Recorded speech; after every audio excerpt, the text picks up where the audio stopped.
तेवढं फक्त स्वयंपाक करताना बाळूमामाचं भजन करून स्वयंपाक करा. आणि जर असा स्वयंपाक केला नाही तर ते भोजन राहणार नाही, तो महाप्रसाद होईल.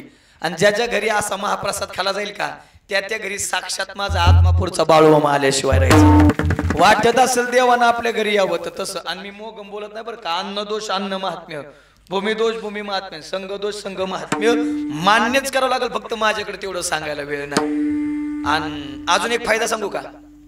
अय महिला मंडळ, ती पेते ती का? ज्यांचा ज्यांचा पेतो त्यांनी हातवर करा बरं. अय ना काय करू, लय हात्यात घरी गेल्या हित इथं वर लय बरं रे.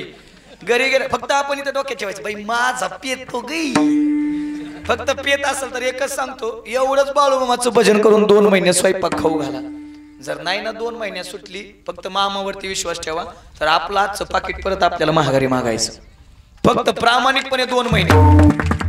कारण त्याच्यावरती श्रद्धा, ही अंधश्रद्धा नाही बरं का. त्याच्यावरती असलेली बाबा ही श्रद्धा आहे. आमचे त्याला उदाहरण आहे. 3च महिने झालं मंदिरात मूर्ती बसून. आमचे चुलतेच लय पेत होते, लय म्हणजे गडी दोन तिथंच कायम. पण जसं मंदिर झालंय का बाबा, तसं अजून एका गोठ्याला स्पर्श नाही केला. नुसतं मंदिर, काहीच नाही, नुसतं मंदिर झालं तरी. मग बघा आपण काय करायचं. हा आता पुढे जातो, ते जाऊ द्या. ह्याला काय काम आहे डोळ्याला. आपल्याकडे एक सांगितलंय, डोळे तुम्ही घ्या रे, पहा विठोबाचे. बाबा हे विठोबाचे मुख नाहीत बघत. तुला पाहते रे माझ्या नवऱ्याची बायको, तुझ्या जीव रंगला रंग माझा काळा. आणि शेवटी बिचारी लागीर झाल्याशिवाय बी झोपत नाही. काय मिळतं बरं तुम्हाला असल्या मालिका बघून. रोज सासू सोनाची भांडणं. तसल्या मालिका बघण्यापेक्षा टीव्हीला बाळूमामाची मालिका चालू आहे, चांगल्या संतांच्या मालिका चालू आहेत, कीर्तन चालू आहे, ते बघा ना. आणि जमाना जाहिरातीचा आहे. ह्यांचा खेळच असाय, जसं वारं तसं उपांत्यात आलं नवीन मार्केटला की ह्यांच्या घरात आलंच. नाही जमाना बाबा जाहिरातीचा आहे. जसं जाहिरात तशी लोक पेरत आहेत. ती मध्ये एक फेअर अँड लवलीची जाहिरात आली, ती बघितली का? फेअर अँड लवलीची बघितली. कशाची म्हणा किलो किलो लागते आम्हाला महिन्याला. बघितली कशाची? म्हणजे तुम्ही लावता नवल नाही, गड्याची बी फेअर अँड लवली आली, मेन्स फेअर अँड लवली. आणि त्या फेअर अँड लवलीच्या जाहिरातीत असं सांगितलं, फेअर अँड लवली लावल्यावर माणूस गोरा पडतोय. बरं खरं सांगा, फेअर अँड लवली लावून माणूस गोरा पडत असला तर बाबा मी एवढे रोज पैसे कमवतो, फक्त आकडा सांगू शकत नाही. ह्या फक्त 5 रुपयाची पुडी टिकू टिकू आठवड्याभर लावित्यात.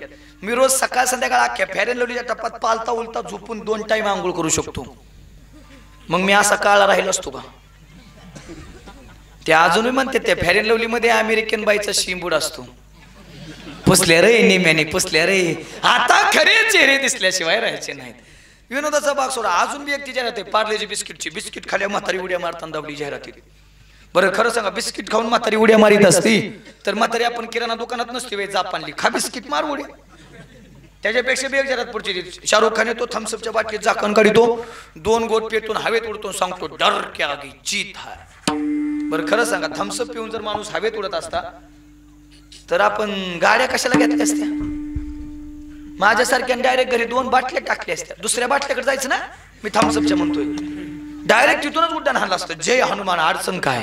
आणि एक जाहिरात लय दलिंदर येते, एकदम टोकाची, ती फक्त 15 दिवस येते. उठा उठा सकाळ झाली, मोती स्नानाची वेळ झाली. पिंट्या आमच्या काळात हे अलाराम काका होते. अलाराम काका कोण? जाहिरात 15 दिवस.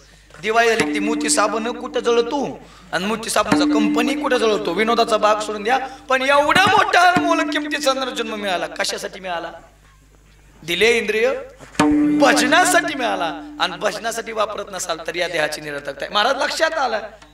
पण महाराज रोजची कीर्तन आम्ही भरपूर तुमची ऐकलीत. रोजचं जर कीर्तन असेल तर तुम्ही पंढरपूरच्या पांडुरंगाचं भजन करायला सांगता, ज्ञानोबराचं तुकोबराचं भजन घेता, गणपतीचं कीर्तन असेल गणपतीचं, महादेवाचं कीर्तन असेल महादेवाचं, देवी आली देवीचं कीर्तन असेल देवीचं. मग आजच्या कीर्तनात तुम्ही बाळूमामाचं भजन करायला सांगितलं.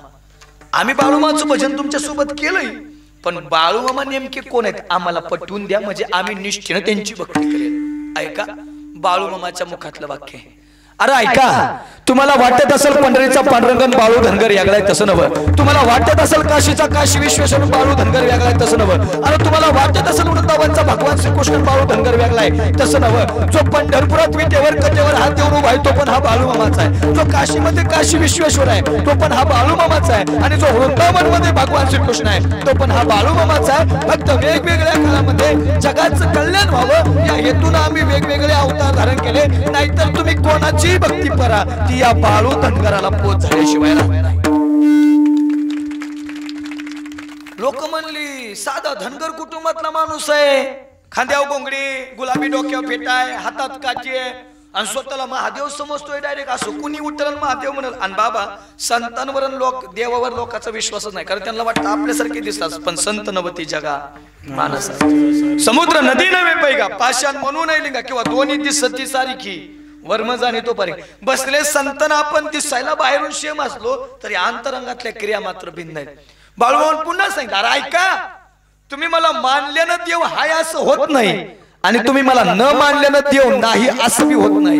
पण एक गोष्ट लक्षात ठेवा, तुम्ही मला माना अथवा नका मानू, मी आहेच. पण ज्या दिवशी हा बाळूमामा तुम्हाला मानायचं सोडून दिल का, त्या दिवशी मात्र तुमच्या दारात हजारोची गर्दी गोळा केल्याशिवाय राहायचो नाही. हा बी सबूत या बाळू धनगराचा लक्षात ठेवा.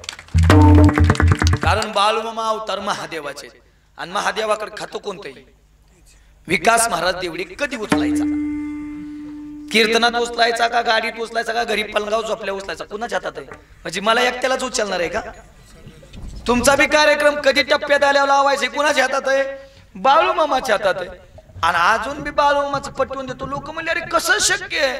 मामा म्हणले पटवून देतो, प्रूफ करून देतो. मामा दुसऱ्या दिवशी मेंढर चराय शेतामध्ये गेले. नेमकं शेतामधून मेंढर चराय चिखलात पाय भरवले, तसेच आले आपली मेंढर आपल्या नित्याच्या जागेवरती आपल्या तळावरती कोंडली. तसंच बरके पाय घेऊन मामानं भोजन केलं आणि मामा नित्याच्या बाजेवरती झोपले. पण झोपताना सगळ्या सेवकांना सांगितलं, ऐका, पहाटे 4 वाजता काशीच्या महादेवाला, काशी विश्वेश्वराला स्नान घातलं होतं. जे जे गेले त्यांना माहित असेल. काशीच्या महादेवाला पहाटे 4 वाजता स्नान घातलं होतं. ज्यावेळेस काशीच्या महादेवाला स्नान घातलं जातं का, त्यावेळेस माझे पाय देखील न धुता स्वच्छ होतात. लोक म्हणले कसं शक्य? रातचं उठून व्हायला बसले झोपले आपण. कोण 10 मिनिटं जागायचो, कोण 15 मिनिटं, कोण अर्धा तास. आणि बरोबर पहाटेच्या 4 वाजल्याबरोबर त्यांनी मामाच्या पायावर पांघरून काढलं, तर मामाचे पाय न धुता देखील अगदी काचेसारखे स्वच्छ दिसले. आणि याच्यावरून लक्षात आलं बाळूमामा साक्षात महादेवाचा अवतार. आणि अजून बी पटत नसेल तर जय बाळूमामा नावाची मालिका बघितली असेल, बघत असाल तर त्या मालिकेचं टायटल सॉंग आहे, त्यात सांगितलंय बाळूमामा अवतार कोणाचे. मी म्हणतो, तुम्ही ऐका इको. बाळूमामा वैद्य वैद्य वैद्य केल्या वैद्य वैद्य वैद्य.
गाण्यात सांगितलंय रुद्राचा अवतार तो रहा. रुद्र म्हणजे कोण आहेत?